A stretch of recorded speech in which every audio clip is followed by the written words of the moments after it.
Liaquat colony Farooq पुरानी oil मिल की सड़क इंतजामिया की नाअहली के बाइस कचरा कुंडी का मंजर पेश कर रही है, जबकि सड़क पर हर जगह कचरे और गंदगी का राज है, जिसके बाइस इलाके में मौलिक मर्ज फैलने का भी खदशा है। लेकिन इंतजामिया हरकत में नहीं आ रही। वाज़ह है कि सड़क पर बड़ा और गंदा नाला भी मौजूद है, जो कि इर्द गिर्द से खुला हुआ है। नाले से उठने वाली गंदी बदबू ने इलाका मकीनों और राहगीरों का जीना मुहाल कर रखा है।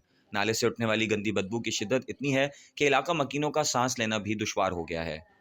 लेकिन जिला इंतजामिया के कानों पर जू नहीं रेंग रही, जबकि सड़क भी शदीद टूट फूट का शिकार है, जिसकी वजह से इलाका मकीन और राहगीर शदीद अजियत से निबर्दाजमा है। इलाका मकीनों और राहगीरों ने हैदराबाद न्यूज़ से गुफ्तगू करते हुए कहा कि सड़क अरसदराज से बदहाली का शिकार है, मगर इंतजामिया की जानिब से इलाके की साफ सफाई करवाने के लिए कोई भी एक्शन नहीं लिया जा रहा। इलाका मकीनों और राहगीरों ने अरबाब इख्तियार से पुरजोर अपील की है कि जल्द इन मसाइल का सदबाब किया जाए ताकि उनकी मुश्किलात में कमी आ सके।